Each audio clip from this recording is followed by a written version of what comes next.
All right, welcome back to the TWEOM podcast. I'm your host, Joel Morris. Good as your other host, Louis the 15th. And it's your other host, Walt Red. What's Hey, up, so y'all? what's up? What's up? And chilling, it's August. It's It is August. August. It is Yeah. August. You These gentlemen in any entanglements? several.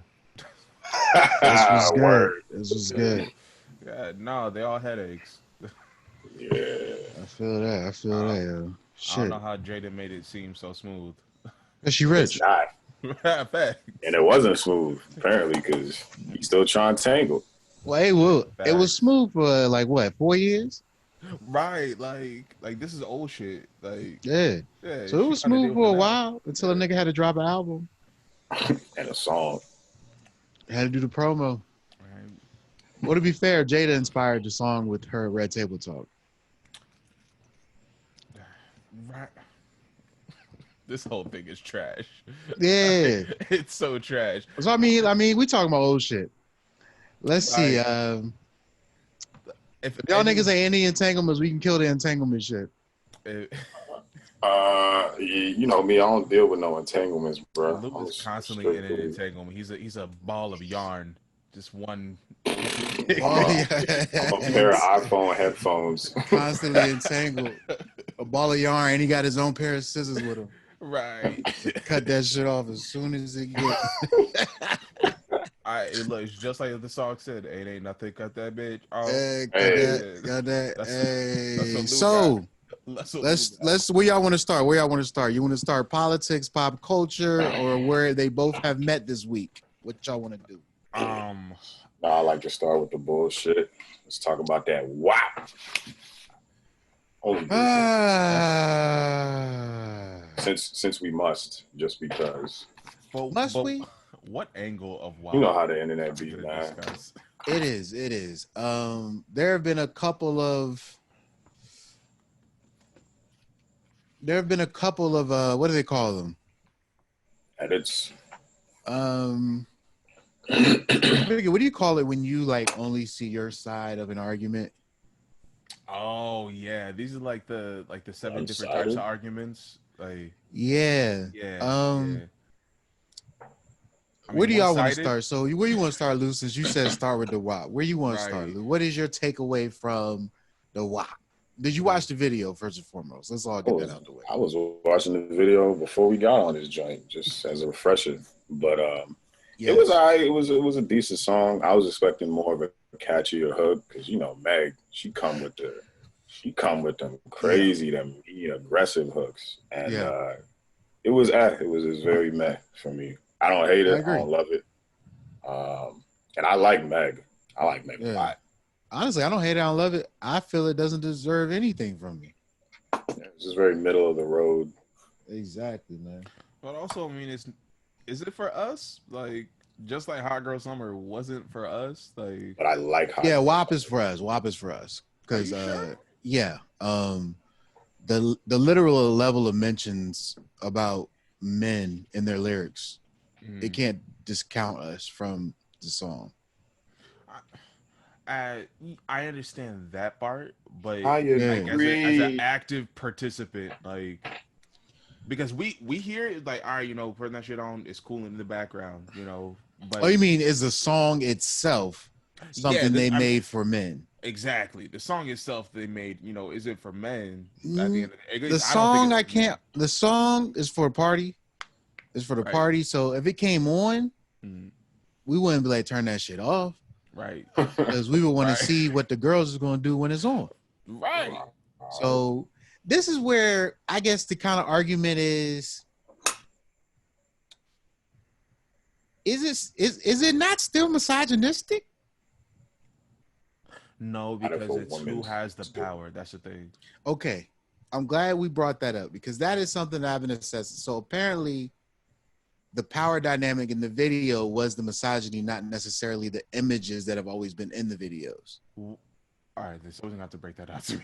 Basically, because I was under the impression that the objectification of women Mhm, in male hip hop videos mhm. was a part of the misogyny, not necessarily that the dynamic in which the objectivity was taking place. Meaning, a man in the video slapping an ass was misogynistic, but a woman in the video slapping an ass isn't.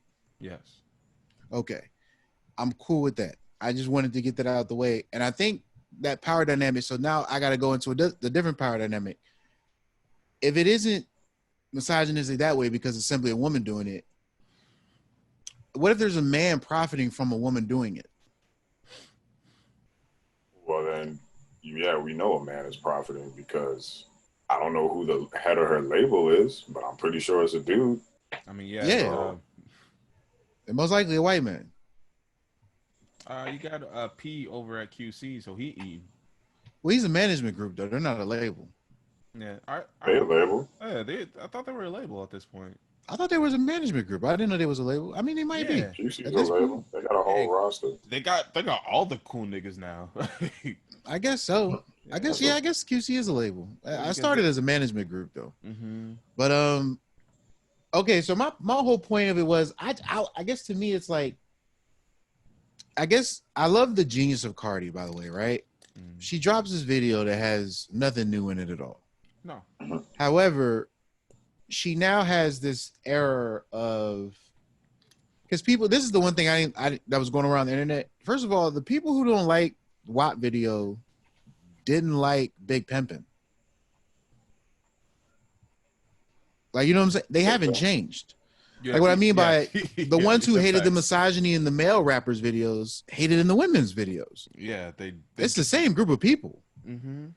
I didn't like this argument going around this week where they were like, how come when women do it, everyone gets, no, it's just women are doing it more now. So we see those arguments towards women more, but don't act like niggas wasn't catching flack in the 90s and 2000s.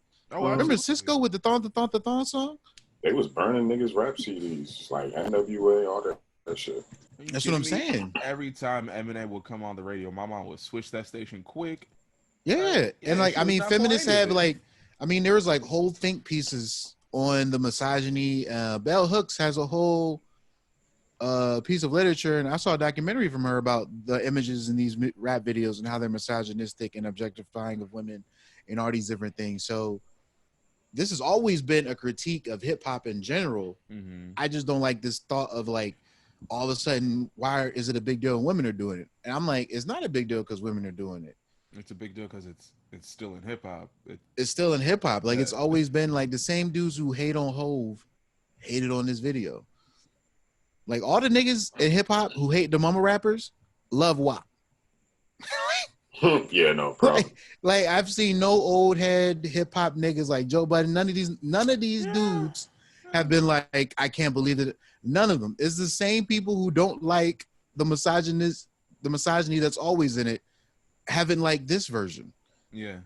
Like, it's just, and now Cardi is a genius because I say she has a whole group of women who will jump up to defend her as a woman, as they should. They should stick together when a woman's being rebuked publicly like this.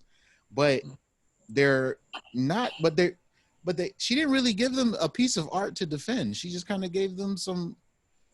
You can't really defend the video. The video is just a video. Either you liked it or you didn't. There's not really any value in it.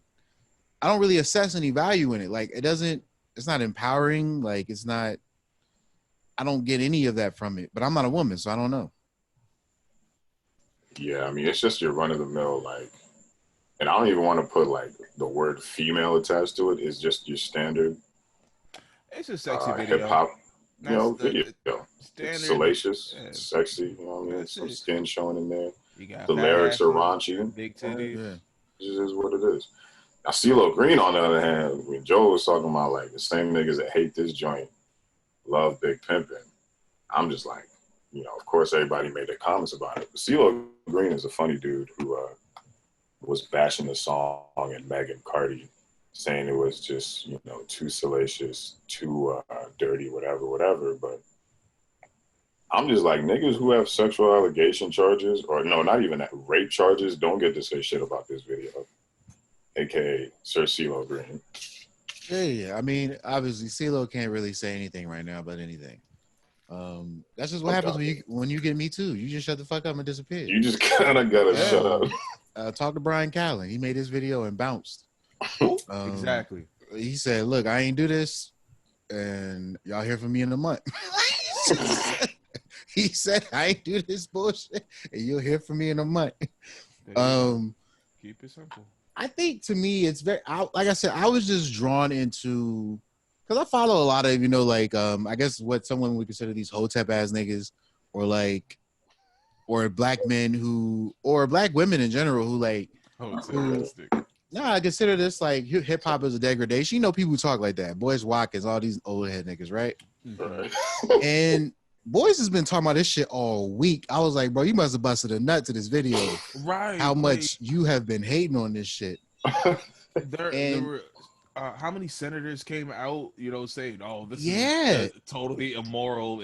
Now, like I said, those ones are only jumping up because it's Cardi. Yeah. If people understand, Cardi stepped into the realm of politics over the last couple of years. Yeah. So when she has something that the right can lambast her for to take credibility away from her clout, they will do it. There's a reason why they're coming for Cardi right now. Let's not act like she hasn't stepped out there in support of Bernie, as a Democrat, as support of like she's made comments against Trump. Like she's been political in her IG rants, not in her music, but in her IG rants. Yeah. So I'm not confused as to why the right is picking this thing about her to try to drag her with, because they did. It's like Tommy Lauren talking about hoes selling coke. Yeah. It's the same shit. It's like you're up here talking. Morgan is still selling they pick that low hanging fruit a lot, man. They do it for hoes all the time. Yeah. Like how can he possibly want to help black people when he did drug dealing? I'm like, so he made money exploiting black people? Welcome to America. Right. Like, who ain't got their money up off our backs? I like how Tommy Lauren's not like, oh no, the people that I'm working for aren't exploiting me. Yeah. I mean, it's. But for instance, right? Let's say though, because I remember Tommy Lauren, she was considered a liberal back in college, right? Yeah, that's what they and say. Now, so these group of men used her beauty and influence to become a mouthpiece for their right propaganda. This is the theory behind it, right? Now, what if someone's doing the same with Cardi? As in, what? Like they're just using a woman to continue to proliferate the same bullshit in our culture that's always been there. Like, yeah, I mean that's not a stretch. Yeah, that's what I'm saying. So like I said, I understand the it's just there's a possibility to it. Like I said, I totally believe Cardi 100% said I want to do this all the way. She a freak like that. Right. This was 100% Cardi woke up. I got it. Like I know what my next joint is. Like, I have no confusion. I'm pretty sure they handed her a song. She said, "Oh no, we're gonna call this joint WAP." They said, "What that stand for?" She was like, "Wet ass pussy." They was like, "You nasty." She was like, "I know." It took me a while to figure out. I'm not gonna lie. Maybe like a day or two after the song dropped, because I ain't heard the song for like 2 days, and then I heard it, and I was like, "Damn, what's always popping? Where's all people? What's always popping? Okay. Yeah, wet ass. But I'm not gonna lie. To me, a day too. Because this is the thing. I didn't care what it meant. Right. I watched the video. I was like, Cardi made some shit up. WAP. Wet and cushy. Yeah.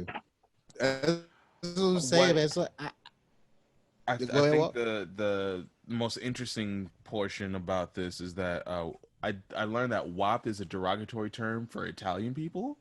Oh yeah, Guinea WAP. Right. Yeah. Like, what Yeah, it is. Yeah. I had no idea. Pulling out them old racist terms, man. Oh, is Cardi anti-Italian? What is the word for people? Is that the narrative now? That's the next thing. Yeah, that's the next narrative. I don't know, man, because like I said, I just found it interesting. It's like, because they talk about women expressing sexuality, so I don't know. It's like, was it not women expressing it when men were making the videos too? Not necessarily, because a lot of times you'd have directors in the background saying, "This is what we need." Like, I mean, the Lupe song "Daydreaming," and he says like, "Hey yo, can you please put your titties closer to the 22s?" So I mean, like a lot of it is just like either the male artist was doing it or the director was doing it. Hey, everybody, like the artist and the girl could have been, mad uncomfortable doing it. They're like, "Hey, we need to sell this because this is the the box that we need to fit in at the moment, you know. So I don't think that. I mean, we have people like Megan. Oh man, what's the But we've had Melissa tasteful. Ford? Let's afford. Yeah, like I mean, But she was like that classic video girl, super oh, Oh yeah, beautiful. yeah. You know, like Let's I mean, I afford. hope she's doing well. I heard she got into a car accident a couple months she ago. alright. She going Yeah. on. This nigga. But at the end of it, it's like uh if she wanted to do something, all right, if she's saying yes or no to it, that's it, and then that's where the gauge of the misogyny is, or at least like why is she saying yes? Okay. Yeah. So So you talking about like how willing Cardi was to do this song and video is Yeah, kind of like like the gauge of how misogynist it is. Is that yeah, what oh you? yeah, because everything is a gauge, you know, everything is a sliding scale. But I'm yeah, sure like she wanted to do if it. yeah, exactly. At the end of the day, I don't see like Joel said, I don't see somebody bringing something to Cardi and like you're doing this, and then Cardi folding. Like yeah, no, I agree. I think that it's like they say, "Yo, this will look sexy." She's like, "You're right, it will be sexy." yeah, And yeah, yeah. she's selling sex. Clearly, she's selling sex. Oh, There's no since argument the over that. beginning, Yeah, 100%.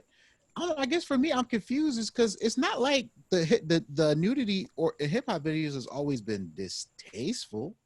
This no, ain't tip drill, Like, dog. Like well, I mean, we've had the rambunctious crazy shit, of course, but for instance, right? What's that song with Nipsey? Double Up with Belly. Nice little joint with Lauren London in it. You got some shorties by the pool. They have naked and everything. Still hip hop aesthetic, but to me, it's just like they say, "Yo, we want some bad girls lounging around the pool. We gonna shoot some slow mo close ups. I'm getting it out of the water, and we out." Like to me, I don't think that's like if no one's being forced to do anything, if no one's, you know what I'm saying. But that would still get called classic misogynistic hip hop visual because it's in a Nipsey video. yeah. That But I'm I confused mean, by that because I'm like, you get why I'm confused, though, right? Because I yes, thought the yes. images of the objectification were what we were upset about. Like we get one of our favorite artists called a misogynist because he says the B word and uses derogatory language sometimes, has never had nudity in his videos Mm, or anything along those lines, has never been outwardly just derogatory and abusive towards women in his lyricism, but the subtle performative nature of his misogyny is a problem. But I don't know, because like I said, I'm just trying to figure it all out. Like, because I get the black women haven't been allowed to express their sexuality. I would accuse the '90s hip hop videos more of colorism than I would of just outright always derogatory misogyny. It's like mm, no doubt about it. The lyrics were misogynistic. All that shit was mm. misogynistic. But bro, I'm just kind of like, how can we move this goalpost without it being that the male hip hop artists were just ahead of the curve in terms Nah, of I selling sex? I think Like, it's like a scale, like a 1 to 10. You know, mm-hmm. like it's always on. No one's ever gonna be a zero right now. You know, Yeah, but like that Nipsey video, maybe like a 2, a 3. Like, oh no, like you're objectifying the women in the video, but the interactions between you and all the ladies there, the um just the presence, that was there mm-hmm. on set, that could Yeah, have been something completely different. And while us seeing it, could stand as a misogynistic, nail in the coffin, it's not as bad as some other things, you know. I don't even mm-hmm. think. I mean, and I don't want to point out the obvious. I'm sure we all know this as niggas, but I mean, let's not forget it's also two black women. You know, Cardi's Afro Latina, Megan clearly black. Mm-hmm. Mm-hmm. Uh, Yeah, being crucified or shitted on, whatever you want to call it, for showing some skin. And I'm sure we all have some type of idea of what it's like to be a black woman in society, period. Yeah. Like, it's all good unless it's like a black woman doing it. If like Adele and her used to be big ass was out there, you know what I'm saying, showing some skin, everybody be like, you go, girl. Now Lizzo and her big ass get out there and do it. It's like, hey, shawty, you tripping right now. The thing is, though, I remember Christina Aguilera got dragged for the Dirty video, though. Yeah.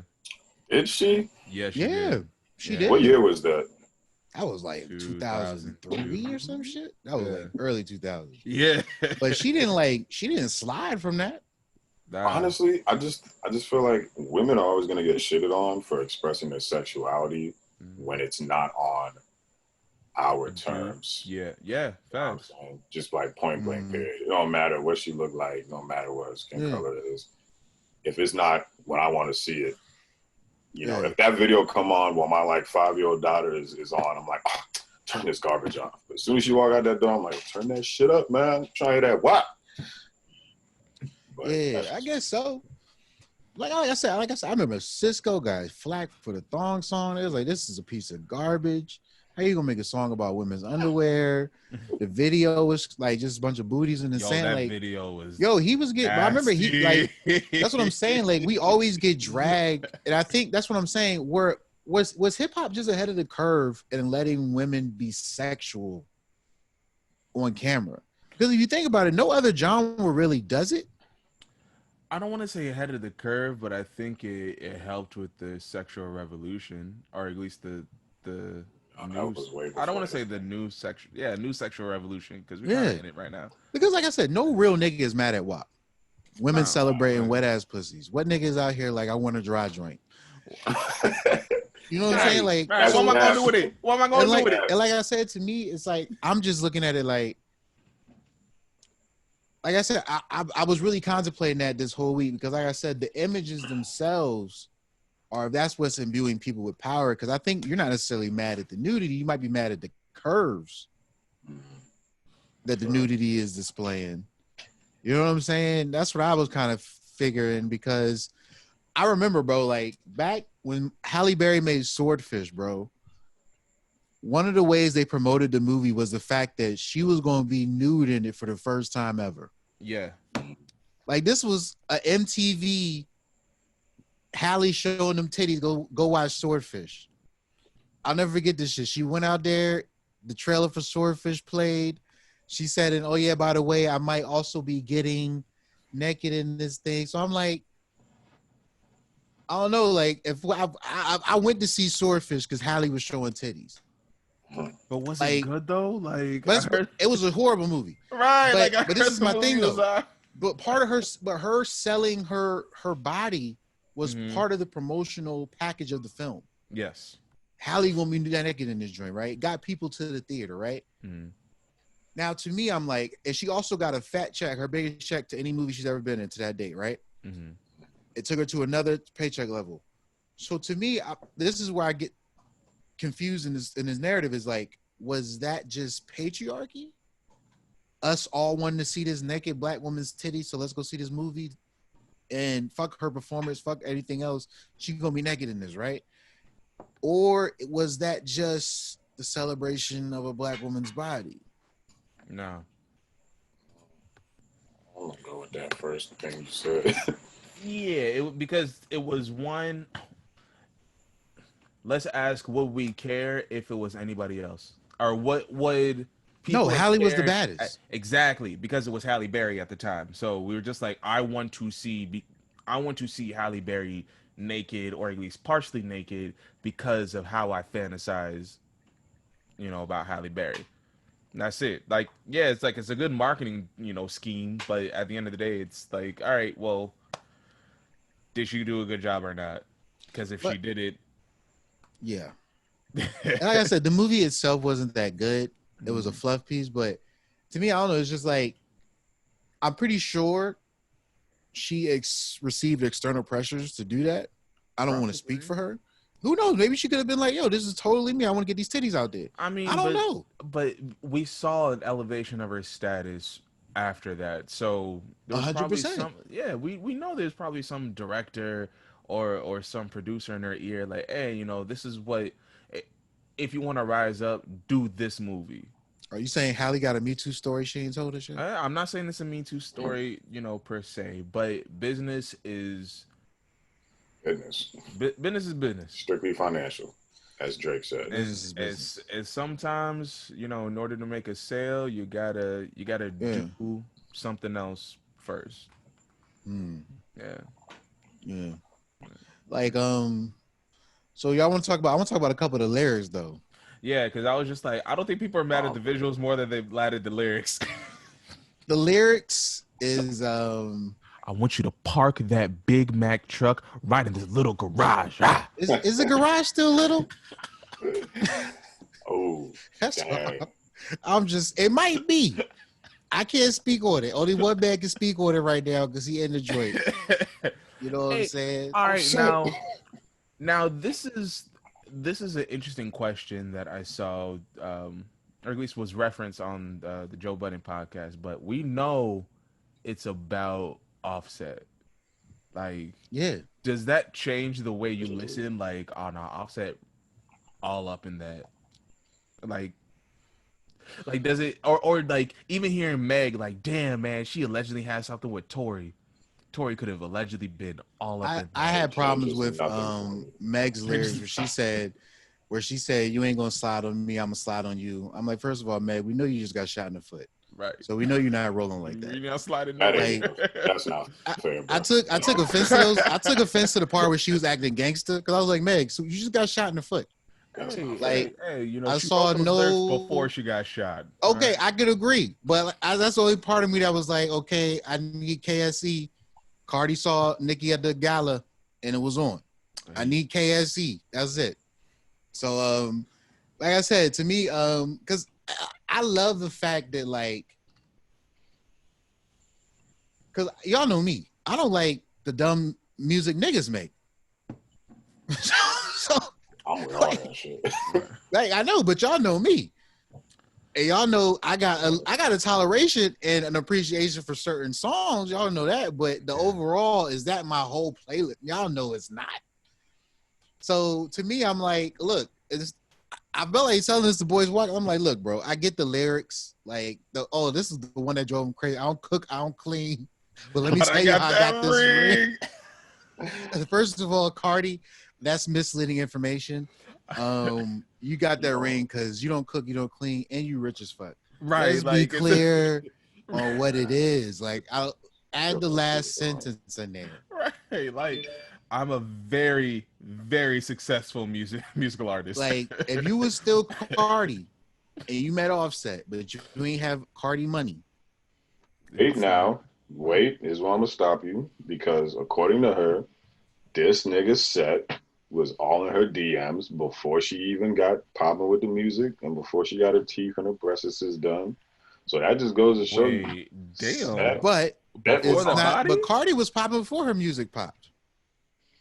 She was but on IG, I mean, she was an influencer. Yeah, but I mean, that was before she had the money she got now. This was like get on the gram Cardi, like with the fucked up teeth when she was still on Love and Hip Hop, and Offset was like, I still want to tear that ass up. Yeah, I'm not thinking. I'm not shocked that Offset was hollering at her, but I'm talking wifing. She said, "Let me tell you how I got this ring." She didn't tell you how I fucked Offset. She said, "Let me tell you how I got this ring." Damn. So, like I said, the only reason I'm breaking the lyrics down is because they put the lyrics in the song. You really didn't have to put no lyrics in this whole thing. You could have just made moaning noises, and I would have listened to the whole joint. And I did not realize how big Megan is, though. Oh no, she meant stallion for a reason. Yeah, like the girl's big. Yeah, I didn't realize that. She's a big girl. I like a little tall, thick joint, eh? Oh, absolutely. What? I didn't know she was tall and thick, but when I saw her in comparison to the other women in the video, including Cardi, I was like, Meg looked like a giant out there. Yeah, no, Meg is a little awkward. Meg is what, like 5'10", like I think he said 5'11", 5'10". Yeah, yeah. Oh yeah, nah. So she my height then. She a big girl, but she fine as fuck. Oh yeah, she mad fine. Now, you know, if he eat the ass, call him a bottom feeder. Charlamagne took offense. All right, see, that is where I draw the line, because you're not gonna be. Cardi I'm not gonna be giving you Meg pleasure. Chose to stand by these lyrics though. Meg did not apologize. She reposted the caption and sticking with her guts. I cannot believe that. Call me a bottom feeder. Bottom feeder's hurt right now, son. Ass eating Okay, is hurt. and this is really why I was like, they missed a window of opportunity to change the paradigm in hip hop to me. Meaning, the video I take it was a brothel. Possibly. I think that's what it was. There's some hoes in this house, right? There's some hoes. You should have had men in there simping. Okay. Like, you missed an opportunity because if the paradigm used to be Future got females tying his shoes and shit, yeah, then the level to which we capitulate to your beauty is the simping. You know what I'm saying? Meaning, you should have had men in there asking for the OnlyFans account. Joe over here. Joe breaking this down. All right, come on, Director Joe. No, I'm just saying, like, to me, I'm like, you missed a good opportunity to fully lean into the narrative and really make the song a powerful anthem. Like, for instance, like this whole thing with the only, like, because this is the meme that was going around, right? How would you feel if your daughter came to you one day and said, I want to be a stripper?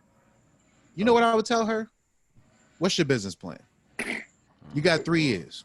What's your out game? You got 3 years. Because I don't mind. You don't got to be in a horrible environment, because you could do all this virtually. You could do a stripping career virtually. What is your out plan, though? Because you got 3 years on your looks before another chick takes your spot. Point blank, period. I'm going to keep it honest with her and don't get into porn because you might get sex trafficked one day. Like, I'm going to be real with her about the ebbs and dangers of entering into that realm.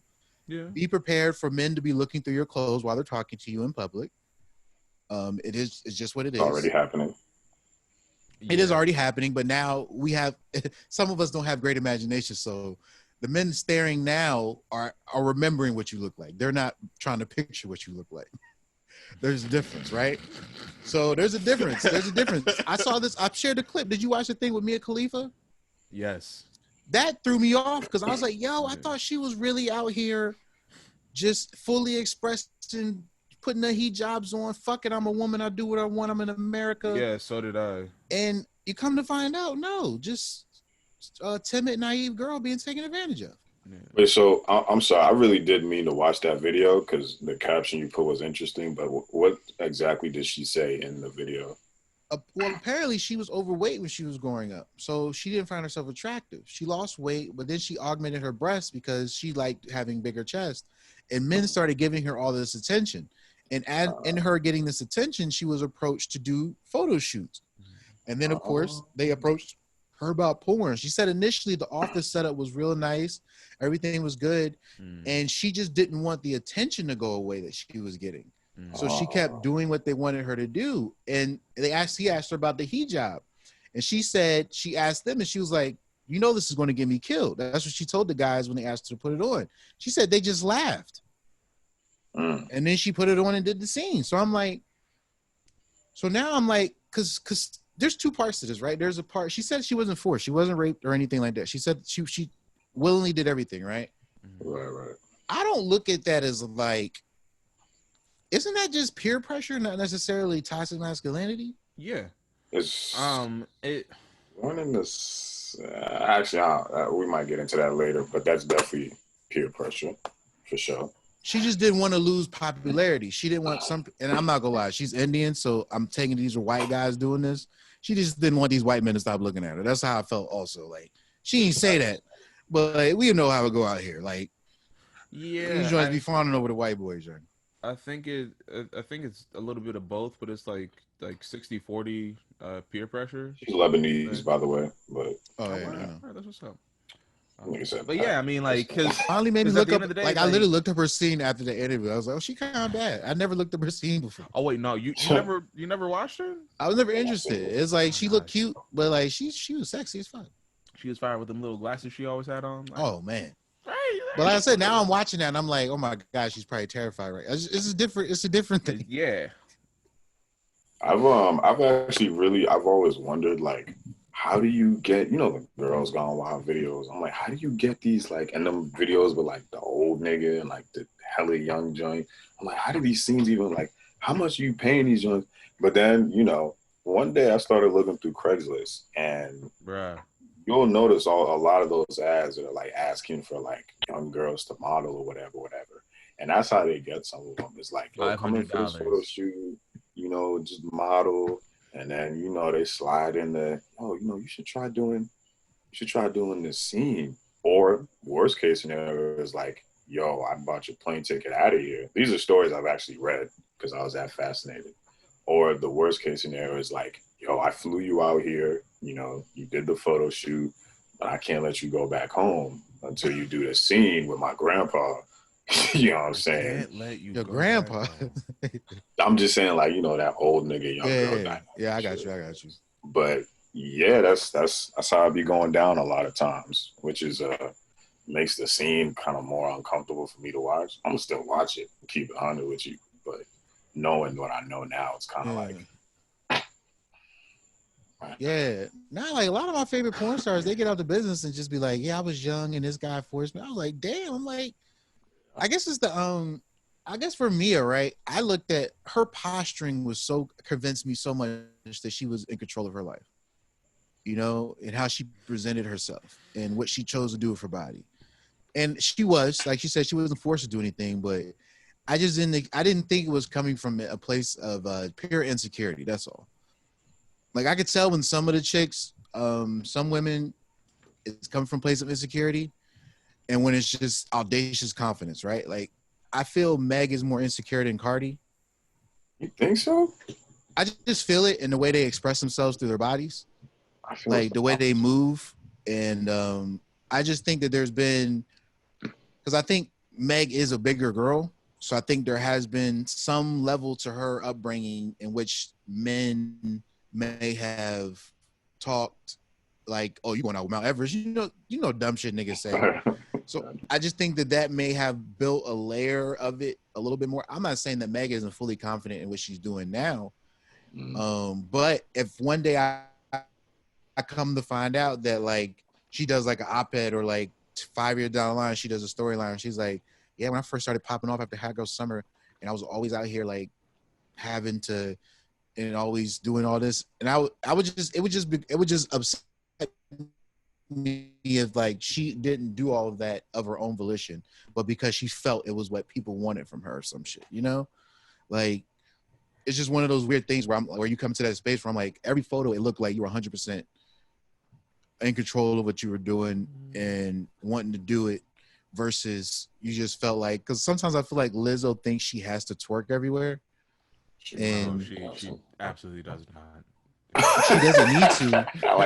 She doesn't, but she twerked somewhere, and people were like, "Yo, calm down!" Like, nah, she joined a Zoom meeting. It was for like kids or some shit. She was twerking. Oh yeah. I don't know. It's just like, and I follow her on IG, so I'm like, I just think that it's like it's kind of when Adele lost weight and they came for her. Which I don't understand why. That happened with what's her name too? Ashley Graham. That plus size white model. Did she lose weight? She started to lose weight and they started coming for her in her comments. This was back when I followed her a couple of years ago. She's still thick, and she stopped losing the weight. Yeah. But when she got the Sports Illustrated, she was getting her a little bit of buzz going. She started working out, and people was like, "Oh, you kind of slimming down now."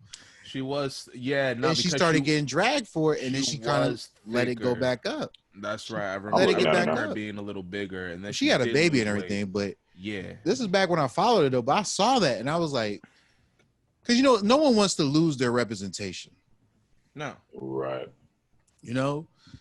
Even if you got a Dang, she thick as a motherfucker. So let's just put a button on the WAP real quick. We can put a button on the WAP. Like I said, they missed the opportunity to have niggas simping in the video. Director Joel, I'm telling you. I'm just saying. Like, you should have put a little you should have put an angry little white woman in the corner in the video, a Karen who didn't like, who was outside trying to get the brothel shut down because her husband was in there every night. Right. And like I would do the whole story where the dude, he married to this Karen ass basic bitch. And he's like, I'm going to the store. And he pulls up to the and you call it like Cardi's house or some stupid shit, right? And she's like the queen of the brothel. No, you call it WAP House. WAP House. There you go. WAP House. And I would have had the whole. I would have had the Go to neon Waffle House. sign. It would have had the neon sign. You know what I'm saying? But Yeah. and then you have a dude go in and they're like, "Hi, sir, welcome to the Wap House," and it's just all these joints. And he's like, and he's just going. And he's going through and seeing all the different women in the rooms. And Cardi B and Meg Thee Stallion are like the mistresses of the house. Exactly. And then in each of the rooms, you just have a different figurative man, like the businessman who's like taking all this, he's taking his tie off and everything because he's just thirsting over the joint. And you have like basically every nigga, you put a Hotep nigga in there who's resistant, but like, but he got his pants down. Yeah. Because to me, I just don't like how, like, I don't know, because it's like I would get ahead of I would get ahead of the narrative that's going to come after the video by putting it in the video. Oh, okay. Yeah, I see what you mean. Basically, all you motherfuckers gonna be talking shit about this video, but you be the same motherfuckers that if this house really existed and these women were really in there, you'd be like, I gotta go to the Waffle House tonight, guys. Yep. Like Killer Mike said, I'm in support of the sex workers unionizing their services, nigga. Yeah, I'm like, facts, yo. yeah. I always understand that's one of the things Cardi advocates for, women in the sex industry. Exactly. Oldest profession on the planet. Super facts. Don't get it twisted. Allegedly. Right next to conning people. Conning people, murdered, like yeah, hunting and gathering. Yeah, man, that's not like a job. That's like a job, nigga. Man. Can you imagine the time and period? Both a job and survival. But there was like a time in a life when the dude was like, "Yo, I want to kill people for a living." Right, like hey. People was like, "Well, you gotta get real good at it if you want me to hire you." We already got a good killer in the village. Join the army. That's how you doing that. Yeah, man.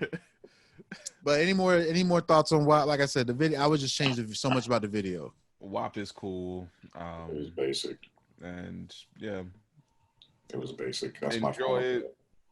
That's yeah. All right, so let's talk about this VP pick because that's breaking news on us today. This is interesting. Yeah, I saw it coming too. I think Kamala was his only realistic choice. Stacey Abrams sounds nice, and all these other people sounds nice. Kamala has the biggest name recognition. Her prosecutor, like her record as a district attorney, we all know she was locking niggas up left and right. I don't begrudge that for her because I feel like there was genuinely a period in American politics where if you're black, your best form of self-promotion was to go hard against your own community. Like, it's what they wanted from you. You know what I mean? It's like shucking and jiving. Yeah, they want the shucking and jiving, but they want the, you got to be tough on the law. And I remember in 13th when Bill Clinton did the crime bill, they said that it's hard to distinguish which party when both of them are going hard against crime. And so you end up doing this legislation that hurts a lot of people because you're both in a battle to see who can be tougher. So I think Kamala, especially being a black woman, and I think she had to flex her muscles coming from HBCU. She had to do certain things. Now, I'm not saying that this wasn't part of her personal ethic when she was doing it. She may have felt she was 100%. This one needs to happen. But I feel like it's like when Steve was yelling at Monique about, oh, these white people are on set. It's like that old school thinking that some of our older black people had, where they're like caught in that I'm different and I have to constrain my culture to fit into my mold in order to be successful. That's when you get to pull up your pants. We don't like WAP. You've always had. Yeah, we've always had that. Right. That lane has always existed in black politics, that lane of, Daniel Cameron's in that right now. I don't even know who that nigga is. Yeah. Come on, son. Daniel Cameron. Who the fuck is that? The Attorney General of Kentucky who won't arrest the killers of the cops who killed Breonna Taylor. Yeah. That Coonan ass nigga. His thing right now is I'm friendly to police. and tough on crime. That's cool. You know, that line of thinking for a black politician is still viable in Kentucky. Mm. It's not going to work if you want to win an election in New York right now, though, because they've grown wisdom from their stop and frisk years as a people. Right. You know, it's like there were black people saying super predators in the 90s. Mm. That's just reality. But now there's a school of black people who are police presence doesn't deter crime. If that was the case, the police themselves would never commit crime because they're police. So that's a failed argument. Obviously, we're going into how can we get better at managing crime and what people do and when people feel they're forced to do things to survive. So hopefully Kamala, I've seen her, like Sean King posted, her growth over the years has been, you can see it. She's like, you know, Lee Merritt posted from the Senate Judiciary Committee earlier this year where she said Breonna Taylor's name. And, you know, and to me, I want her to lean into that as much as possible and Joe not to get in the fucking way of it. Oh, no, he is. I know he is. But that's the only thing about it. Like, I don't want you to grab the woman you think will token the best, bro. Yeah. Like, yo, what is a VP? What has any VP ever done as far as like policy change? Because I don't remember shit that Joe did when he was vice president. Like, the vice president in this country does little to nothing at all. Well, they kind of work with the Speaker of the House and Senate a lot. Right. It's a lot of back rooms, you know, it's backroom stuff. Yeah.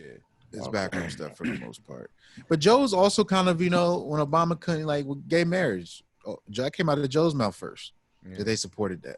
You know, they call it Joe, another flub from good old Flubbing Joe. That's what he used to call this motherfucker.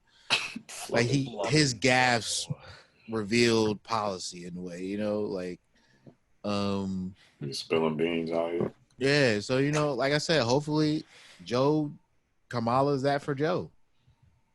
Yeah. Where because like I said, it's good enough, right? This was something black people in certain circles were asking for, a black woman VP. He did it okay.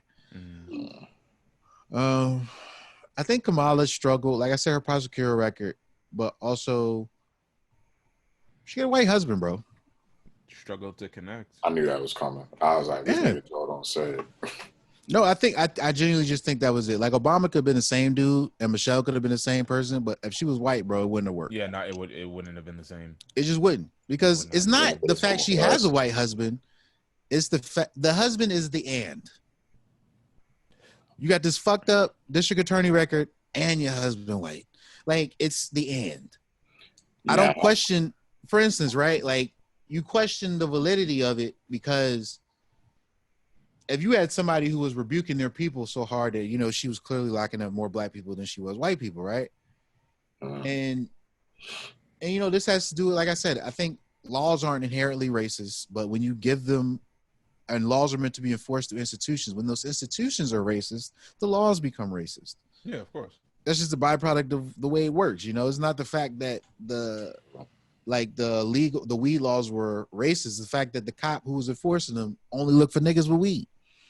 No, I think skip all the white boys. Racist. No, I think when the people making the laws are racist, the laws are at least subconsciously racist at a minimum. Well, we only talk about it because only evidence we have of the racism of the laws is the disproportionate ways in which they're enforced. So if they weren't enforced so disproportionately, we really couldn't argue with the laws. But we can't say that's also like not intentional. You know what I'm saying? Oh, no, 100% intentional. I'm not saying it's not intentional. But like I said, a law written on a piece of paper by itself is not racist, though. It's when they know how it will be enforced, because they know they're giving it to a racist institution, like you said, and the racist politician made it. So it's not, but just that law itself on a piece of paper is not racist. It says, yo, if you get caught with marijuana, you're going to do 20 years, right? The problem is you're only looking for black people. Right. And you only are specifically looking for us, and you planting drugs on us. Like, that's when we start to get into the weeds of, you know. So I think for Kamala and Joe, just be upfront with your past. I need to know how you were thinking, Kamala, because I need to understand, like, because I don't like it when we're always not the majority of the population, but seem to be the majority of the arrest in that population. Because we're not the majority any place in this country, but we somehow always are the majority getting arrested. Right. And that's just bullshit to me. Like, you can't tell me that before it was legalized in Cali, you had more black people smoking than white people. That's bullshit. But I also understand Kamala can't be in there too mavericky. She can't be an AOC. Right. You know, this is before social media. This is when they used to just, you know, district attorneys just went missing and shit. So it'd be dope as shit if she just flipped as soon as she got in that bitch. I mean, like, she just started going Every off black person, like Harriet $2,000. A week. Yeah. Nah, she knows she needs. She be like, I was just talking with Joe. He can't wait to get reparations passed. Even if he didn't say that shit, I just need her to say that during the interview. I was just chopping up with Joe. He can't wait to pass on reparations. It's just like in Watchmen, how they gave reparations, but it was Robert Redford that gave the reparations, so they called it they mixed his name in with the, like, I think they called it Red Predations or something like that. It was like his name mixed in. I'm like, yo, they gonna start giving Joe predations. Like, you know, it's gonna be Trumperations. Trumper, yo. You know, he go with his name in that joint. Yo, did y'all see that? Did y'all see that video of those black conservatives leaving the White House? What? No. When would they? DL Hughley posted it on his joint, but it's like they are just ecstatic about their boy Trump, dog. Like, why? That's what I want. Like, and this is the thing about it, because the Democrats don't address the foul shit they do, and what it does is, when I, as someone who's going to vote Democrat, am defending them to someone who sees no validity in voting, I can't defend them. Yeah. All I can really say is they ain't crazy. And I really don't got hard proof of that sometimes. So I don't really have much to stand on because, like I said, there's not a thing that they could shake in their hand and be like, like, you know, they did this. Like, they always like to bring out Lyndon B. Johnson, Republican, like, you know, all these different things where it's just like, I can't say shit because the cities where we're most impoverished and most killed are Democrat-ran cities. And, like, you know what I'm saying? There's reasons for it. Like, and like I said, I get it. Lewis Black back in the day had a great bit where he said Republicans stand up and say, I got a shitty idea. And Democrat stands up and says, and I can make it shittier. Like, you know, and he said that's pretty much our political system. And I get it. It's like, yeah, you know, it's that thing I think I said with the lifeguard. Trump is actively trying to drown niggas. Joe is not trying to save us from drowning. Nah, but he ain't making it worse. He ain't making it better. You mean? But you know, I want to see Joe Biden. Do you remember that Chappelle sketch where he dealt with the different versions of himself in life? Yeah, I don't remember that. What, you don't remember that, Joy? No. He said he basically how he would handle different situations at different age groups. Getting pulled over by the police, what he did when he was 18 versus what he did when he was 26 versus what he does now. Yeah. Right. Okay. Yeah. Like, I think Joe needs to make a version of that. Mm-hmm. Because it's gonna be long for him. It is. A long sketch. Well, not really, because he could pretty much pass like 2008 through 2016 off as being like, yo, Barry. Hey, that's all he was doing for 8 years. He was, my nigga. I was like, Barry, that's it. Yeah. You can just pause. You can just pause it, have a point, and put that old joint, my nigga, my nigga. My nigga. That's that part of the montage. Just freeze it. Just have a, you know, that one picture where he's behind Barack at the State of the Union, just like this, like that's my nigga. Just put the thug shades on him. And swear we thought Joe Biden was the illest hype man ever. Like, yeah, that's it. Come to find, oh, you know what? No. You know, he is the illest hype man, just like Flavor Flav, because when the nigga is in the front position, we see how trash he really is. Oh, facts. Just like 100%. And like I said, and bro, Biden, listen, man. Kamala is going to outshine you. I hope so. She already got more drip. Like, it's It's a layup, man. It's over. So don't get jealous. Oh, Okay. you think he's trying to get that Obama Biden that interracial swag Oh, bag? He's trying to be like my nigga for another 4 more years. Well, no. Look at Hey, it yo, this way. If you don't- think about it, he was the vice president to the first black president. And now he's the Hey, president to the first the black first- female VP president. Oh, bro. He said, "Don't doubt the swirl." He's coming full the circle. swirl. But only this is the difference though. If they get to a point, and I don't know if this will happen, where I doubt they have a moment where they can hold a rally this year because of the COVID. But hypothetically, let's say there was a situation where they both had to walk out. Kamala's gonna get louder claps, bro. I can. Oh yeah. Kamala's gonna get louder claps, and you gotta be willing to deal with that shit. I see that. It's like when Hillary was running, and they said Obama, we announcing, and it was at the DNC, and Obama came out to announce her. The crowd was going crazy, and then Obama announced, "Boo!" because you had the burners in the crowd. So it was just like I said, that's Joe's gonna be dealing with that, man. Joe really gonna be dealing with that, yo. Who was Hillary's running mate? I think she picked like Kane. What's his name?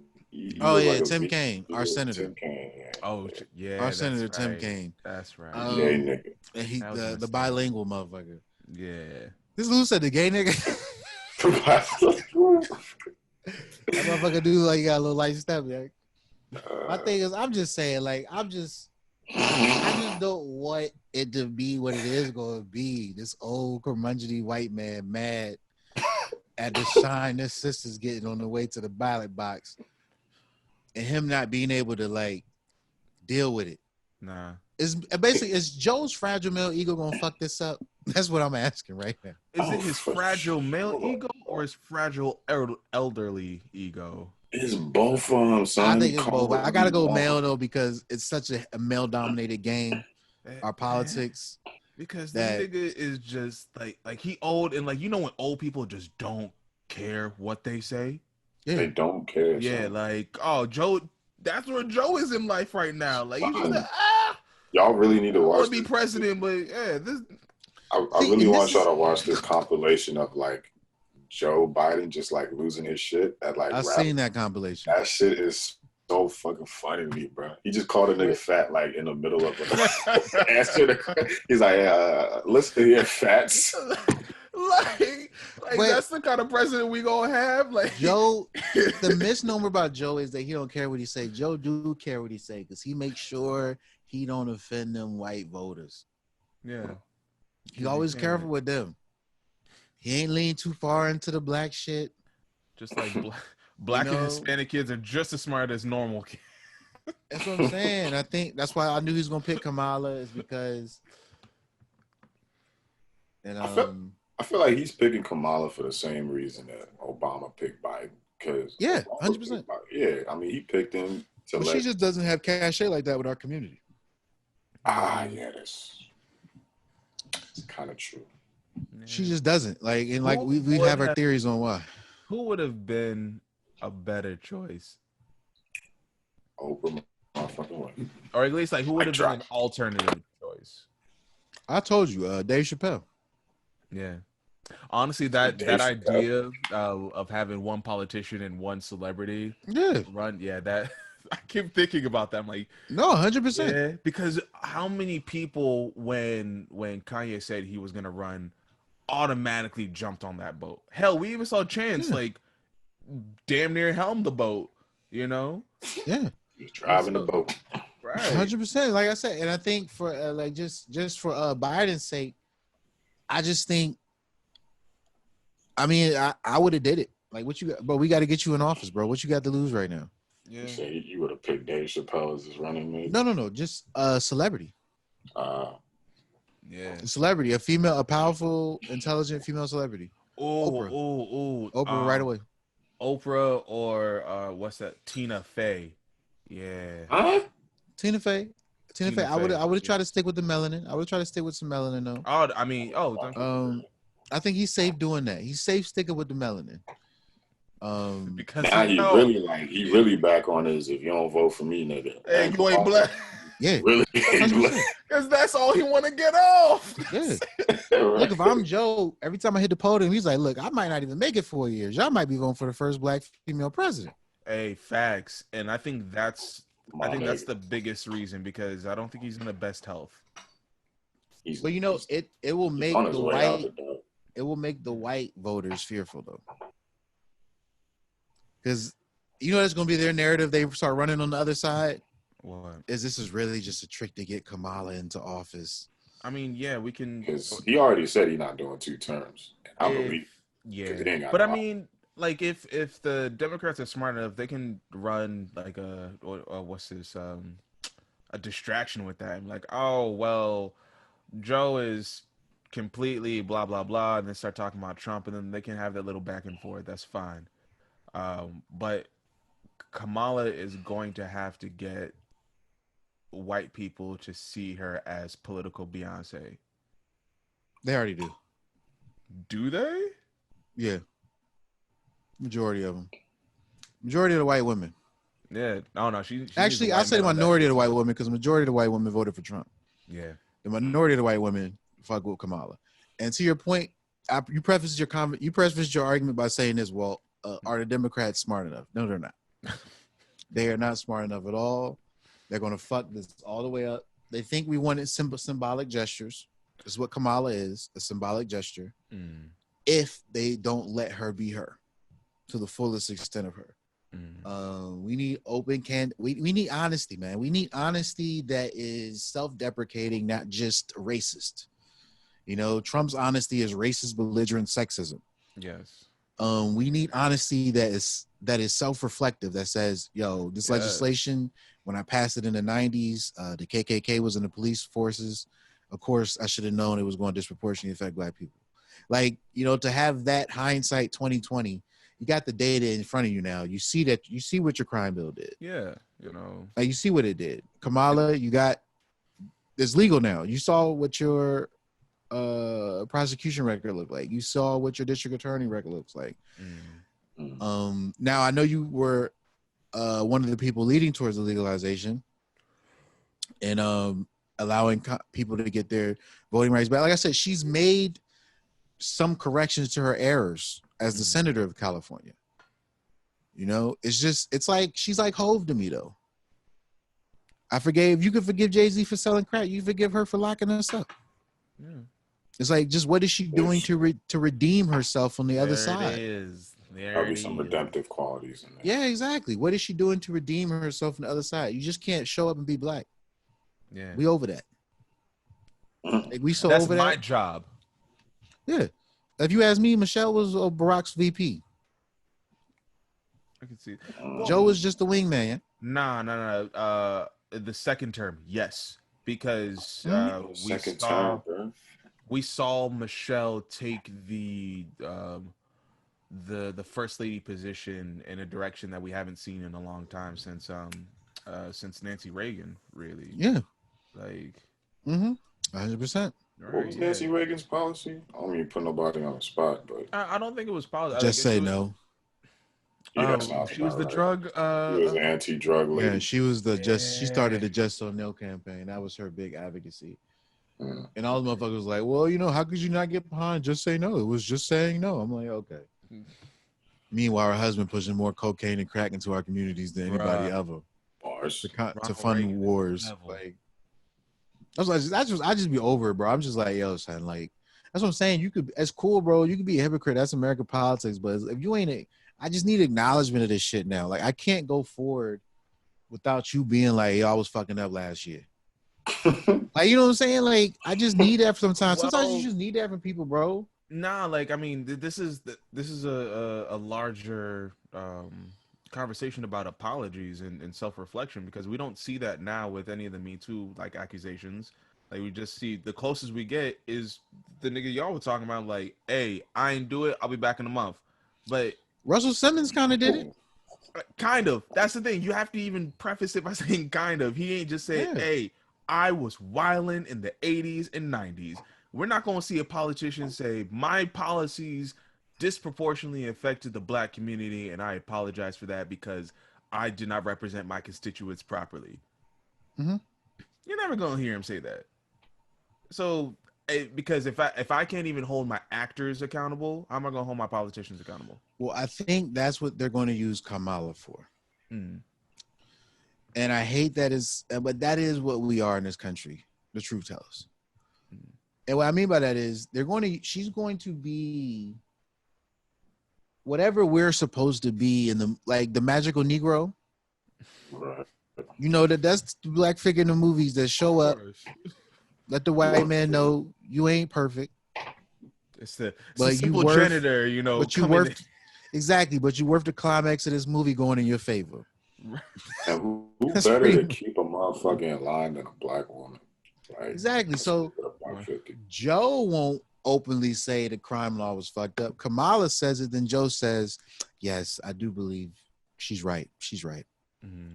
And I had to take some time to grow into this. This is what we need. And what I say is we need it because we need it right now because we're so inundated with bullshit because of this man who's running the shit right now. Mm-hmm. Like we're so knee deep in fuck shit, bro, that we don't even see that fuck shit is fuck shit anymore. Yeah, it's permeating our skin. Like it's on all of us now. Yeah. Like I just think of the things that are so easy for so many people to accept now just because he's been driving us crazy for 4 years. Like, look at the people out here yelling, bro, about these masks. I was with you on the conspiracy theories. May, April, nobody knew what was going on. But in June, New Zealand ain't got no new cases. Korea back to business. Japan back. Okay, conspiracy theories over. The mask work. Like washing your hands work. Tracing works. What? We know now. So no, we don't, because it's the government injecting us with microchips. All right, because it's 5G is all started out of nowhere. All right, where did it come from? But think of how far the goalpost is moved from common sense, bro. And I can't even get back to it sometimes because I can't say that Bill Gates might not be up to some crazy shit. Yeah. I don't trust that man. No. And I don't know why. I've been using his computers since I was like, if he was going to do something to us, he would have did it through the computers. Put something in that. You know how many laws I've been staring at Windows programming screens, bro? He could have had some subliminal messages popping up in the background. Just every time the computer kill yourself, nigga. Kill yourself, nigga. Kill yourself. Every time the computer boot up, we just get a micro transmission processed into our brains, right? Like he could have been doing all of this shit, but now all of a sudden, because he working with these vaccines. And how do I know Bill didn't have microscopes when he was a kid and loved viruses and all this shit? Like this is just a pet project, or like, you know what I'm saying? Like, I mean, he did say that when he stepped down from Microsoft, he was gonna focus more on the Bill and Melinda Gates Foundation to try to eliminate the top 20 diseases in the world. Like that's been his mission for, I want to say, about 10 years now, actually. So like him jumping into the vaccine, I was like, oh, all right. I mean, they were already fucking around with malaria shots for years now. So yeah, but they kind of had some bad outcomes on those a little bit. Yeah, well, I mean, you gotta break a few eggs to make an omelet, as they say, right? Don't white people love saying that?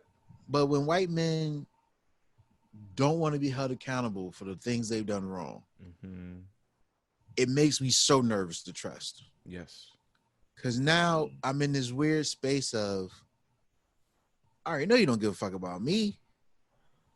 Like, it's just a weird space to be in. I get it. We've always had to exist in this space. But I don't know, man. I just don't see, because now I'm like, okay, they come out with the vaccine. We take the vaccine. Most likely it will be good. Most likely ain't no crazy population control tactic coming down the pipeline, right? It's all conspiracy, hearsay, got your mind going crazy through internet conspiratory memes, right? Cool, that's fine. But because of how the country is and who's running, dog, look at it. Chicago, Seattle, Portland. These places are in the middle of civil unrest. Like full-blown anarchist civil unrest. Seattle's been that way for a few months. Chicago's gotten that way. It's been that way in our hoods in Chicago for a while, but it's been that way. But now it's coming in, seeping into the main streets of Chicago, and we're seeing full-fledged anarchy. and you're about to evict people. You won't pass a new stimulus package. Charlamagne was doing this joint. Some county in Florida was supposed to host this event where bikers come through. Yeah, just Daytona. No, it's something else. But bikers. But the lead singer Smash Mouth came through and said "fuck COVID" or whatever, right? And Charlamagne was talking about how 60% of the town people, 70,000 population, 60% of them said we don't want to do it, shut it down, don't do it, right? And the state officials still went through with it because of money. So, but that's 60% of your people said no. No. Yes. And you said fuck them. The 40 is trying to get this money like me. Like, that's crazy to me that you could have 7,000 people, 60% of them is like, yo, we don't want to do this shit. We might die. And you like, fuck that, get this money, baby. That's wild to me, bro. That you know the number of people that don't want you to do this. The majority won. Don't do it. But that's the era we're in now. It's like I could totally. It's not that your vote don't count. Your vote still dictates who's in the chair. But I'm making these phone calls to get these niggas arrested. That kill. I know they go on to voicemail. Voicemail's been there for a while now. I know an email gets sent every time you sign the petition. But I'm just like, Oprah got billboards up. Like, how much shit can you ignore because the minority fuck with you? Yeah, I mean, that's fair. That's just capitalism. Like, it's all about where the dollar going, son. Them 40% was probably paying big bucks to go to whatever fucking motorcycle rally or whatever the hell it was. Yo, so, facts. Money always wins in this country and in this world, period. Like, we just know that. That's just is what it is. Like, if the minority got the money, then fuck what the majority want. I'm not, but they used to hide it, bro. They realize they don't have to hide it because who's gonna close them? That's what I'm saying. Because of where we are as a country, it's like dude, 60% is like, nah, we good. And you still like, let's get this money. Like, before, let's say 60% said we good, right? It would have been, maybe it would have been some other way that they still got the money, but it would have been outright, we're going to do the thing you told us not to do. It would have been a manipulative way in which they got the funds or something. You know, I saw this meme from Trump. It's like, he got his hands up. He said, I don't know what to do now. This is when I usually declare bankruptcy.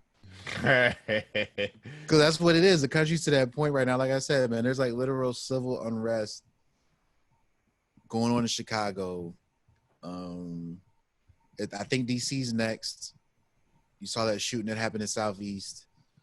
I think it's just going to continue to unravel going towards November as people become more economically constrained and financially burdened. It's going to be interesting. It's going to be interesting going down the line and see what happens, man. I'm not ready for it.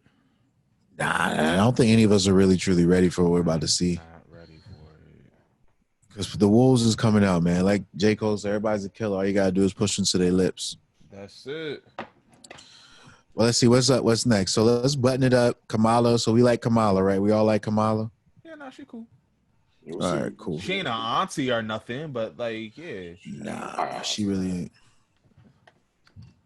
Miss Kamala. That's what I'm gonna call her, Miss Kamala from now on. She ain't Auntie Kamala yet. Nah, not yet. And I don't want to hear her do any kind of mammy shit. I don't want to hear her like. Not even that. I want to hear her do no type of like, were you invited to the cookout type shit. I feel like as a like right now, it's like we don't need that. Not fucking it's with like you. Your strongest suit right now, like, is for you to be like, look, these are our policies. This is what we're about to rock with. Like, and of course, you know, there's gonna have to be that personality aspect of it. But yeah, like, we don't need the whole child. Let me tell you. Nah, be who you be, son. Right. But yeah, I'm ready to button that up. Kamala straight. She cool, whatever. Y'all know she gonna do all that shit though, right? Probably, but I know. She gonna try and do that. But yeah, man, Can I not be sad first? Next, you know what it's about to be. Like, Yeah. She gonna try and act like she was invited to the cookout. You know, she gonna hit Mike Pence with a head roll and a swirl with the fingers. no, you know what she's gonna do? You know, She I gonna do always all keep that hot shit. sauce in my We bag. still throwing her potato salad in the trash and covering it with a plate. She don't put raisins in it, but she put peas in it. Oh, hell no. But yeah, what's next? Biden Harris 2020. Damn, Dame dropped 61 on these niggas. Who playing right now? It was Dame and Mavericks. And the motherfucker dropped 61, had 51 the last game. Damn. Oof, oof. Flame on, Lillard. Hey, yo, on. yeah, who's Dame mad at? Because I feel that nigga's a real killer. Yeah, he's mad at the world, nigga. The Clippers was talking shit the other day too. My thing is, so let's see what's the next. We put a button on Kamala. We did the WAP. What else? All right, so I got a question, and it's gonna take a minute to think about. But celebrities that you think use the N-word, but are too squeaky clean to ever admit they use the N-word. Like my example is Lin-Manuel Miranda.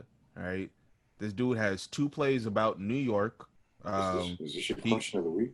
No, yeah, like Okay. sure, why not? I don't know, nigga. I'm just spitballing. Like, Hey, no, go ahead, man. Spitball, dog. Yeah.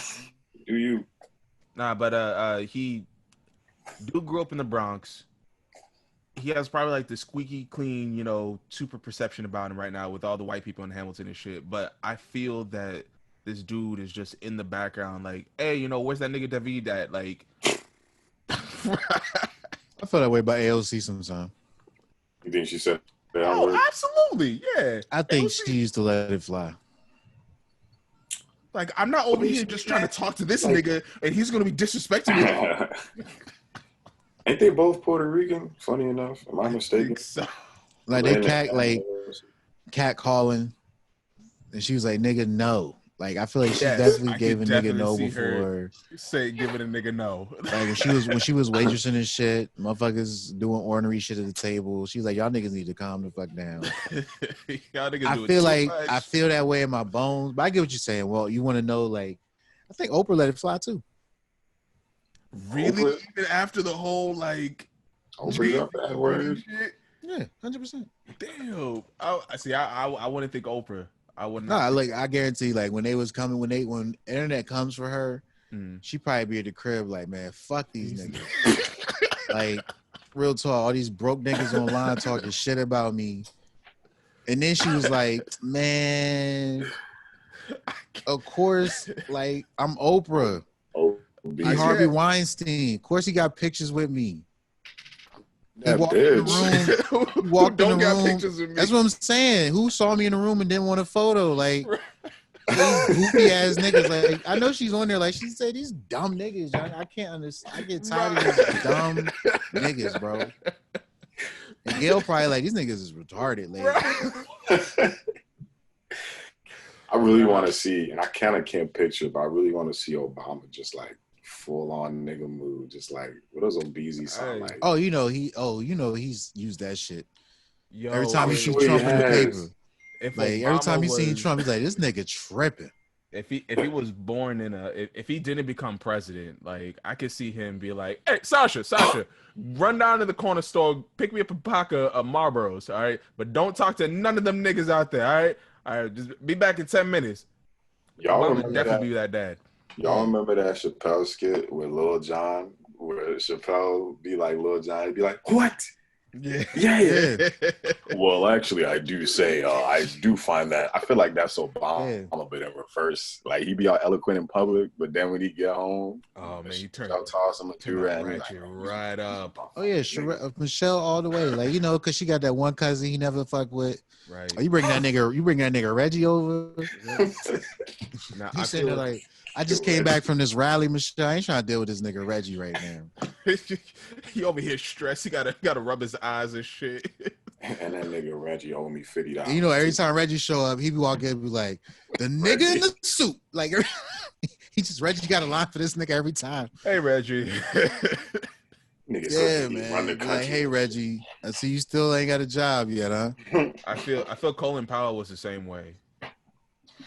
Colin Think Powell so? overseas. Nah, I don't think Colin ain't let a nigga fly. Oh really? No, he Nah. definitely like. I think all black people have given a derogatory one at some point. Meaning they seen somebody do some dumb shit like this nigga right here. Yeah. Like, I think that's happened, but I don't know if it's just common use, like communal use, like that nigga went to the store real quick, he'll be back. Like, I don't think that's Colin. No, like I really think Colin was just like, man, Is his wife white? No, I want to say his wife is black. If his wife is black, I'll give it to you, Walt.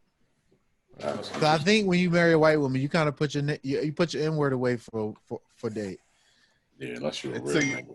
Unless you let her get him off too, which Daniel Cameron punk ass probably do. I feel like Clarence Thomas does not say the N-word, and he is definitely married to a white woman. Terrence Thomas let that shit fly all the time. What? Yeah, 100%. I know he do, bro. I don't have a doubt in my brain he do. Tired of these niggas. He be talking about his white wife with him too. And she be saying it too. He just be saying, that's right, they ain't number niggas, baby. You go ahead and say it with your chest. Colin Powell wife. Yeah, like I honestly can't tell. You can't tell she black. She probably got some well, he's super light. I mean, exactly. Like she looks black, but I don't know. Looking like, you know, with what's her name? Catherine. What's the lady from Hidden Figures? Zeta Jones? No, the actual real life figure from her name is Catherine something from Hidden Figures, who Taraji P. Henson played. Oh yes. In real life, she's like very light skinned. Yeah, she's white. Passed, right? Yeah, she was. She black passing. Let's put it like that. Yeah, she white passing. No, I mean black passing. I'm talking about Colin Powell's wife. Like she clearly looked black. Oh, okay. No, in the older photos, she looks. She looked fine in them older photos. I'm looking at them now, like I would have. Yeah, now this marriage photo they got, like, she looking bad as a mom. She black. Yeah, she black. Because she kind of looked like Halle Berry a little bit actually. And like this wedding photo they have. I'm looking at the same photo you looking at. Yeah. Yeah, she fine. That's all. Yeah, no, she black. Yeah, I could definitely see Colin coming home, and then you're like, man, these niggas. Let me tell you what these niggas did, right? So this nigga Dick Cheney, all right. I swear to God, Cheney. This nigga Dick. Why? I'm looking at Clarence Thomas' wife right now. I'm like, you know what? He probably do say nigga. He looked like Uncle Ruckus, like real live Uncle Ruckus. Oh, Clarence Thomas? Yeah. Yeah, he used nigga exclusively like Ruckus used nigga. Yeah. Anyway, what else popping this week? I'm trying to go to sleep early tonight. My niggas ain't finna have me out here all hours of the night. Oh, you gotta go put your hair up? Right? You know what I'm saying? Gotta go wrap your hair. No, I have bees. I think we can. I wanted to make a segment. I think we could have maybe bi-weekly sustainability or maybe weekly sustainability. But I shared it to the group. Y'all see the two twins who reacted to Phil Collins in the air tonight? I saw you posted. I didn't watch the video. They rapped to it? No, they just reacted to it. I think I did see that actually. So it's their first time hearing it, and it went viral. The video has over 4 million views. Their subscribership went up by like over 200,000. Their other videos are getting like 1 million. You know, first listening to Johnny Cash, Jolene by Dolly Parton. But anyway, I'm just looking at the vibe because I'm just obsessing it because I think we can make a segment out of who blew up this week. I think that's a segment we can have on the show where we sort of highlight these people who, like, for instance, it was last week, it was Kira and them. The brother walking with his daughter. He had the video. Yeah. Like, his subscribers went up by like 200,000 in a day from people reposting him. And then I just think we could sort of, when we catalog them in a segment, check in on them 6 months later, you know, see what they're doing. Has the momentum carried over? Do they have another viral moment? Mm-hmm. Are they sustaining it? Are they getting advertising? Are they merching? Are they doing the things that basically, because I think it's good to chart that because that's where we want to be one day, right? We want an episode of this pod to go viral for good or bad reasons. And then we're on, right?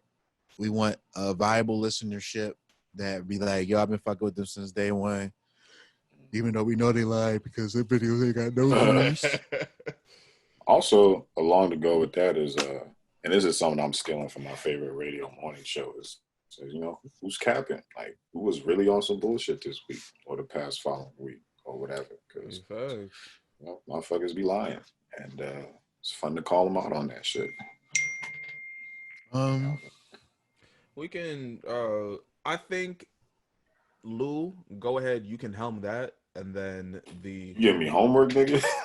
Right. Hey, look. If this is what we need to do, this is all the pre-pro that we should have been doing beforehand. No, literally, that's what I'm saying. When I said last week we need to structure the show, it means nigga, homework, Lou. Yeah, like there's some shit you need. There's some shit you need to look up. I ain't looking up shit. That's what the shade see, room is. But that's why shit don't ever be successful for niggas. Facts. Because niggas never want to do the paperwork. I was thinking about that question of the week for a minute right now. Like, question of the week is easy. You know, people have question of the weeks, nigga. Yes, I mean, it's easy, but the thing is, like you want to have a question that can get drawn out because sometimes we ask a question like no, and then that's it. Like, yeah, I agree. You're I guess that was a solid one you had this week, Walt. Yeah, man. Look, it sounds crazy, but then we start thinking about it, you're like, got a couple laughs off of it. We got a couple laughs off of it. You know. Really had to think about that joint too. Like I said, look, I prefaced it. But I mean, those two segments that you guys are talking about sound really awesome, and just like what you were saying, Joel, about starting a reaction channel, you know, or at least like getting back into it, whatever the case may be. Well, that's why I wanted to bring that up because at one point we were doing one, a reaction channel, and I just think that it's like, oh, excuse me. But I'm just talking about it in terms of just anything. Like, for instance, the father and the daughter of it, they were vloggers. They're vloggers. They vlogged their lives, you know, raising this daughter as a young black couple in America, you know, coming from the background and come back from, and he's a teacher in DC, so they're local. Word. You know, yeah, he's in the I think DC public school system. He works as a caregiver, so. I thought I recognized his accent when he was talking. It sounded like DC nigga. Yeah. But it's like for me, it's like I just want to chart that because I think that's genuinely how anyone putting in the work will get on in the future. It will just be you hit a moment that people are feeling. Like that's kind of to go back to our first topic. I think another reason why Cardi is getting flack right now is because she. Like they said, Cole, read the room. Like, I know you got Breonna Taylor in your profile pic on IG, but there's another thing that people are like, why are they so mad at this right now? It's because people right now have their ears tuned up for conscious music. They're in a different headspace than they usually were. And certain people are in a different headspace. And what I mean by that is like, Cardi was never going to be Rhapsody, you know, but I can't say that Beyonce wasn't showing mad skin and Black is King, just that she had a message behind her, you know, showing off what she was doing. So no one's going to be upset at it because of the messaging and what she's trying to get across, except for No Name, who apparently thinks she's exploiting African culture. So I don't know. She is a little bit, but I'm just like, what more do people want from Cardi? Yeah, like, I completely agree. Her social media is like she gets very political, like face to face. Not she don't got to do it in the music, but like you know what I'm saying. Her in general in real life speaks up about political issues, and what the fuck else do you want from her? Like she's doing that shit in real life. I'm assuming. Man, the music is entertainment. Point blank. Period. That's how she eat. But I know that her WAP did way more views than her interview with Bernie Sanders, though. Oh, facts. Yeah, because it's more entertaining. Like, well, yeah, but that's what people are saying. Like, I just don't think she has a skill set that could combine the two. There's nothing wrong with that, but people wanted her to. And that's kind of why they're kind of like, you kind of just making the same old shit again. It's kind of just like, or maybe it's on the album. I mean, we never know until we actually get the product. We can speculate left, right, and No, center. I But completely agree, but I'm just saying I think that's another reason why the heights and senses were surrounding the video. Because like I said, we watched it, we was like, what is the problem? Like, we seen so much of this shit. Honestly, I'm kind of bored. My favorite part was when Meg was spread with the splits across the marble. That was, I freeze. Tiger in the back that. saying, "Damn." Yeah, I freeze that for a second. But even the tiger was fake. Right. Like, those were CG tigers. Everything was fake. That pissed me off. That's what pissed me off. I'm like, look, I would first of all have way more respect for y'all if them tigers was real, and them leopards was real. Nah. Because then I would have been like, you know what? Hey, they did their thing in that video. Nah. I wanted a nip slip from Megan because she natural and I like titties. Well, Cardi had her whole titties out with nothing but the nipples covered. So that ain't real. Yeah, but you can't surgery shame, Lou. I'm not. I'm just saying. I like. Nigga, our preferences are shaming. Surgery shame. You are a hotep. For real. If a nigga say he prefers something, you shaming the other joint. Hey, facts. I'm not mad. I like women, so you hate men? Yeah. So yeah, you man. But you get applauded for hating men nowadays, Walt. So you you do. You winning if you hate men. Yeah. It's kind of sad. That's fucked up. That's a larger conversation. So that's for another day. So like I said, I think these viral moments, because I know that like somebody, if a random chick we'd had no clue who the fuck she was, released WAP with another artist that was kind of on the mid up and coming. It's not the same thing. No. It will be seen for the basic shit that it is. If it didn't have the fame attached with it, right? That's it. So I think like being on top of these viral moments, and like I said, it's about hitting the pocket. That dude walking with his daughter, talking about Black fatherhood and what Black men need to do to get mentally prepared to go into fatherhood, to go into marriage. That's just time sensitive material that he dropped on the internet. And enough people with their headspace in that realm. Like, I found it very interesting this week what Azealia Banks did. I almost forgot about Shorty. Where she hinted at killing herself. She got the outpouring of the fake love. And then she makes a video that says, don't just show up when I'm down, show up when I'm up, right? And part of me is like, okay, so she did a social experiment by pretending that she was about to kill herself. Meaning she wanted to see all the fake love come out the woodwork because we're just in that space of we don't want to see anybody Black killed or anything right now. We just don't want to hear about death. We don't want to hear about that shit right now. We don't want you to play with the thoughts of suicide.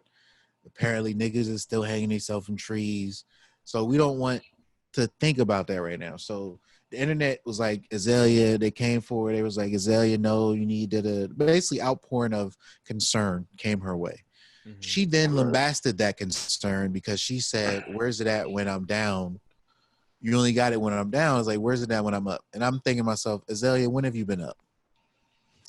She be wilding too. Like, let's keep it a but when have you been up? Like, let me think about this. Hey, when she was up was 212. That was her first song, and that was when she just came out. Like, that was that joint from like a couple years ago. Yes, that shit was whack. Yeah, I know what you're talking about. It was on the radio, and I remember I was like, "Is this?" Oh, finally I get to hear an Azealia Banks song. That shit was horrible, and or it was just basic. But she has a fan group, in the LGBT, and she has a high fan group there. So I'm not mad at it. She has a fan group, but like Azealia, every time you was up, you brought it down. When you went up to and wilding out, you brought it down. Like anytime when you went up to the Breakfast Club, you brought it down. Like anytime when you went up to meet with them white men in that hotel room with RZA, you brought it down. It's like all these situations where I'm just looking at it like, cause I know what happened. She's like, RZA didn't stand up for me. Most likely, you said some shit that we all knew to be a truth, but we don't say because we're in a social setting. and we're in a social setting. This isn't a soapbox. We're in a room full of motherfuckers doing cocaine. We don't need to know the ills of the world right now. If you don't want to be here, you can just leave. I'm pretty sure she said something to a bunch of rich white men who don't want to change. And this is a man of steel's issue to me sometimes. Sometimes you just be preaching to a room of people who don't give a fuck.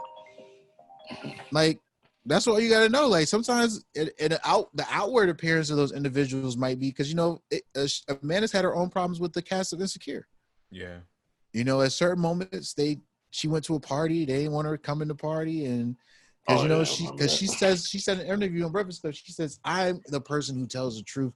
Like, she basically saying, if you've been around someone, I used to do this shit when I was younger. If they was talking shit about somebody, I would go and ask them, that person that was being talked shit about. Yeah. The thing that they were saying about them, I would go ask them directly. Mm-hmm. And then they would always be like, Joe, why you do that shit, man? You don't have to be like, well, they was in here clowning this dude. And I remember one time my sister invited some friends over, and there was a couple of dudes in the neighborhood who came over too. My sister was attractive, and her friends were. So they was all in my backyard, and there was this one goofy nigga that they didn't like. I went in the house, they was roasting this nigga. I had never met him before, so I came back outside. I was like, yeah, they in there roasting you, bro. You might just want to bounce, right? And might just want to bounce. And then I'm like, and then he's just like, man, I don't know why they faking and don't be acting like that in school or whatever, right? And I'm like, bro, I don't got nothing to do with that shit. I'm just like, they in there roasting you, and I'm just like, and they was just like, and they was like, bro, you didn't have to say all that shit to him. I was like, dog, I'm confused as to why y'all didn't say it to him. Like, so like I said, I've always been that, and then I realized, okay, I'm the person who's had to grow. I've had to learn to lie. And not like big lies, like, like move with the crowd, man.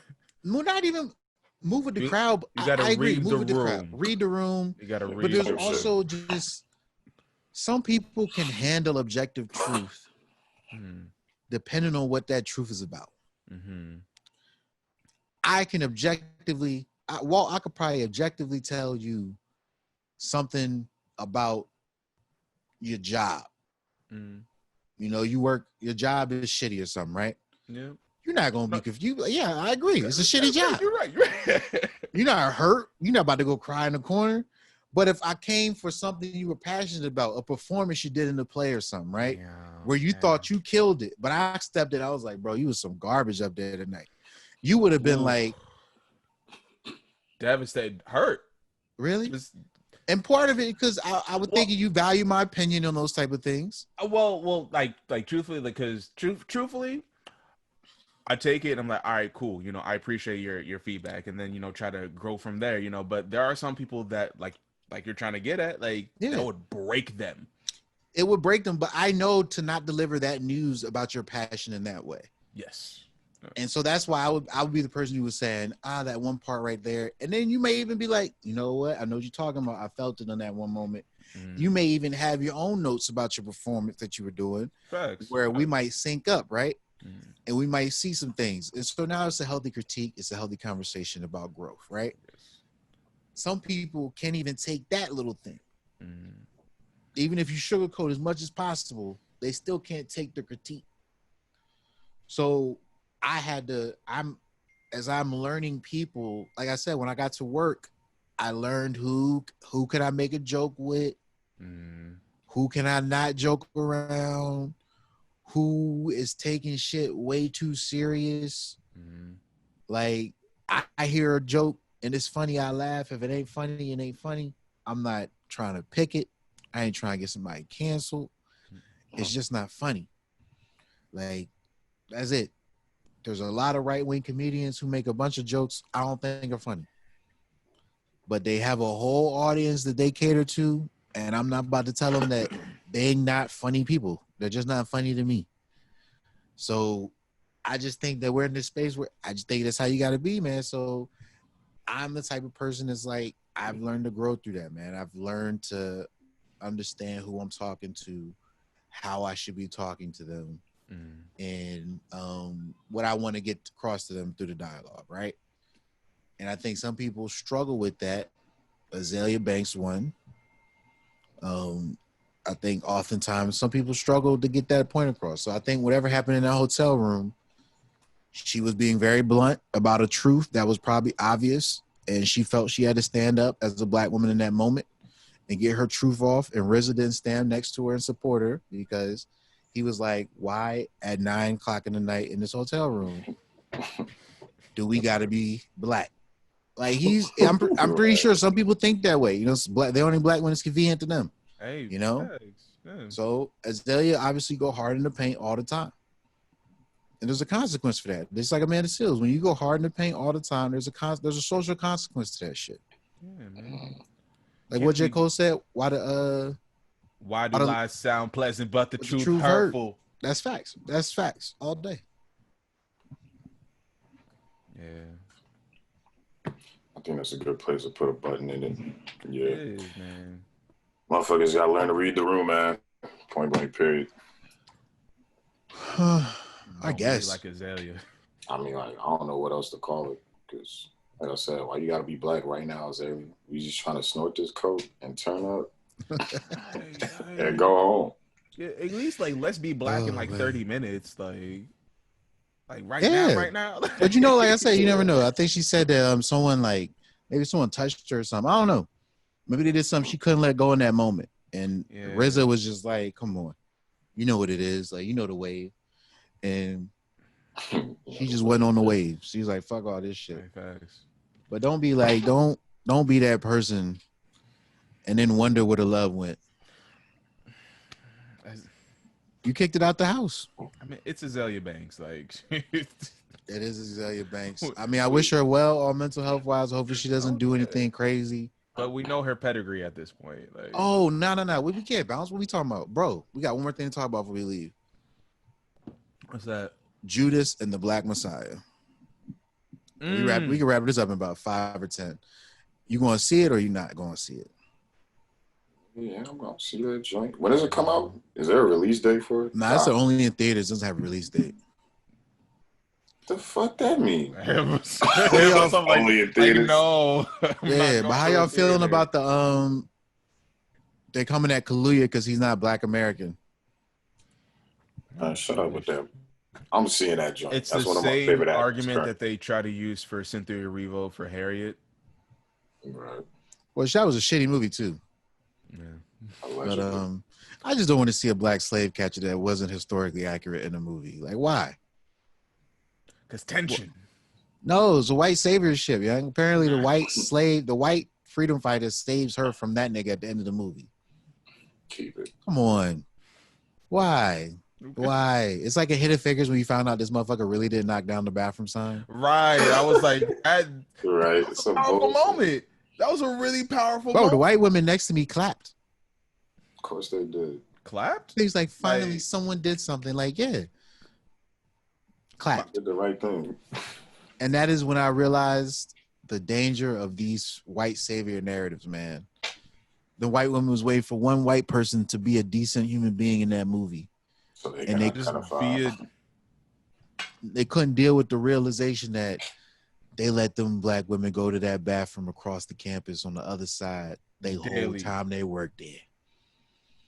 That was their life, run across that lot to go to that bathroom until you got rid of Jim Crow. And those white women knew. They were like, look, I'm holding my bladder.